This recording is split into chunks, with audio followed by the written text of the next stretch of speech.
Before travel in Japan became leisure, journeys began with prayer.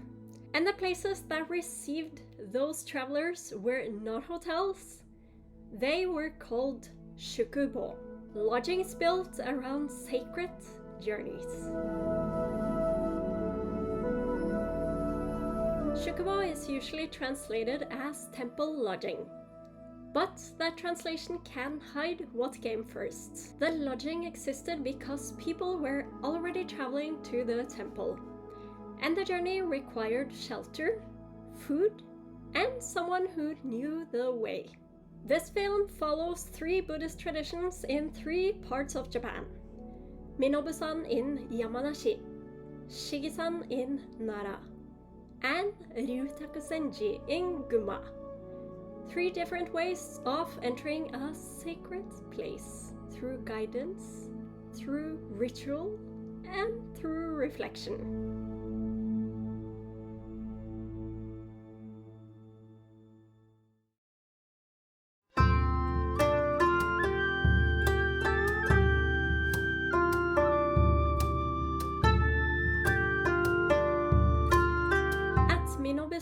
The relationship between lodging and worship is still visible in the landscape.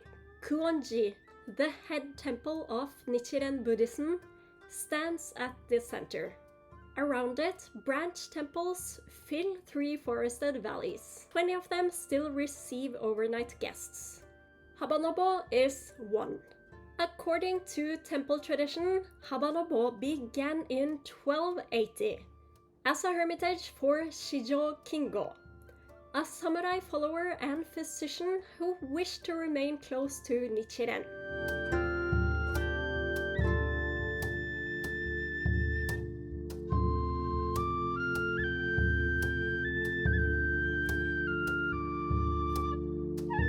My room was simple and far larger than I expected. There was plenty of space, and very little telling me how to fill it. The center of the stay was Ken-san. He welcomed foreign guests with a small translation device, a modest piece of modern technology inside a centuries-old religious setting. He spoke about Buddhist teachings, about responsibility, and about what it asks of one person to keep a temple alive. そしてこの場所はその中の泊まれるお寺宿坊の一つですけれども、泊まること、これは仏教の修行をしてもらうという形でゲストの皆さんお迎えをしています。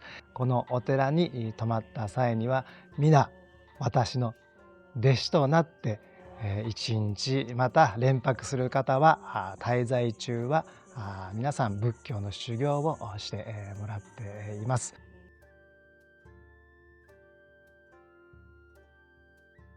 That word, disciple, changes the stay. Ken-san was asking us, however briefly, to take part. Before dinner, worship began inside Habanobō's own small hall. A printed sheet of chants was handed to us, and we read the words aloud with the priest. Dinner made Habanobō feel unexpectedly homely. The shōjin ryōri was generous and clearly homemade. A meal prepared for the people staying there. Kuonji's morning service is open to anyone. But approaching with the people who live and practice on this mountain made the journey feel different. The sound reached the hall before we did. The priests appeared in a single line, their voices already united in chant.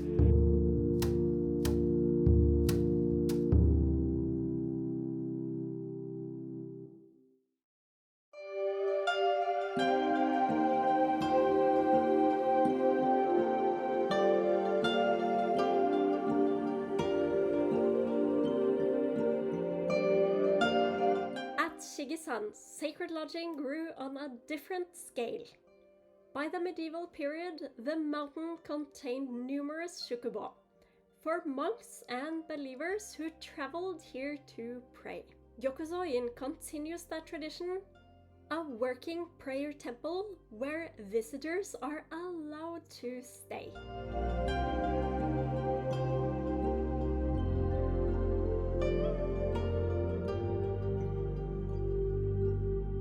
This is not a hotel near a temple, and it's not really a Ryokan either.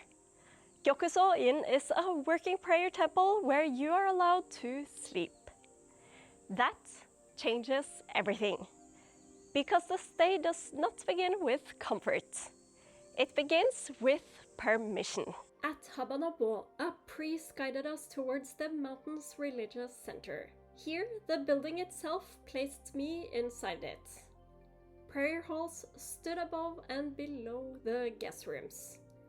Stairways connected sleeping with worship. For one night, ordinary life seemed to remain somewhere further down the mountain. According to temple tradition, Prince Shotoku encountered Bishamon Ten here in the year, on the day, and at the hour of the tiger.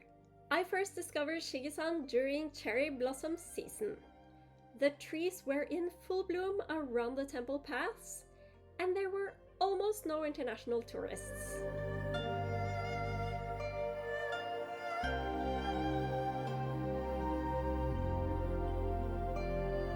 Dinner was closer to restrained kaiseki than the shōjin ryōri we had shared at Habanobō. The hall was communal. Each meal was arranged separately. Most visitors leave before this mountain changes. But when you stay overnight, Shigisan becomes something else. The precincts grow quiet. The lanterns come on. And suddenly you are no longer sightseeing. You are inside the mountain's night. Without groups moving around me, the halls stopped feeling like monuments. Doors closed. Lights remained behind a few windows. The complex felt inhabited again, not by the history visitors had come to see, but by the people continuing its daily routine. Before breakfast, before checkout, before the mountain fills with visitors, there is fire. The Goma rite begins while the day is still dark. And here you feel what makes this place different. Here, morning is not just the start of the day, it is a practice. I joined the ceremony from within, though most of what the camera captured came from outside the doorway.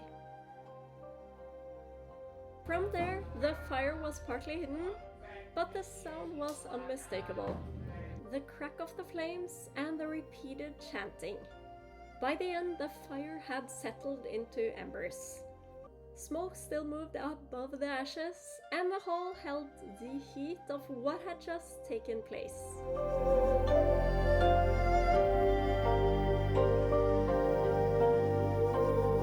This view is not rare because it is hidden. It is rare because of timing. Anyone can visit the temple during the day, but only those who stay overnight can stand here in the empty morning air, after the fire, before the crowds, when the whole Yamato Basin still feels half asleep.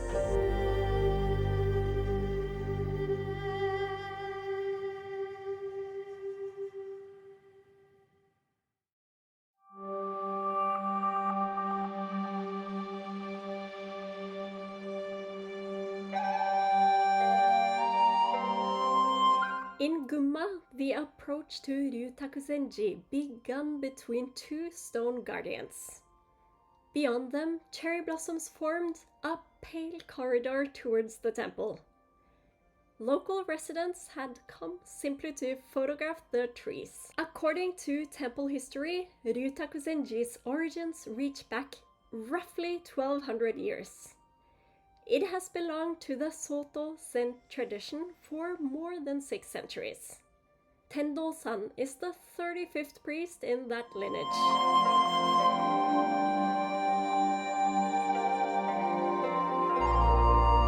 The lodging beside the temple is Shukubō Shiun. the most modern of the 3 stays. My spacious room opened onto an outdoor bath on the terrace. The bath used heated water. At night, it becomes incredibly quiet. And that's when you really start to notice where you are. The stay was more independent. Outside meditation and breakfast, most of the hours were our own. At Habanobō, conversation shaped the experience. Here, space did.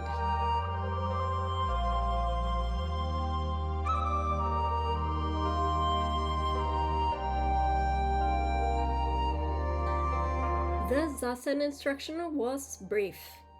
How to sit, where to place the hands, how to return attention to the breath. Then the words ended. What remained was posture, discomfort, concentration, and the sound of the room.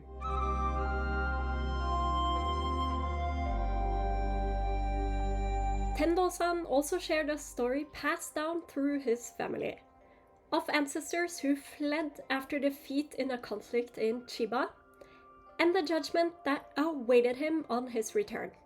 Temples preserve history in buildings and records. They also preserve it in stories carried from one generation to the next.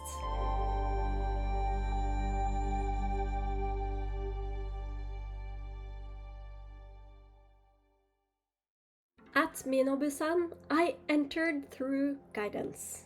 At Shigisan, through ritual. At Ryūtakuzenji, through reflection.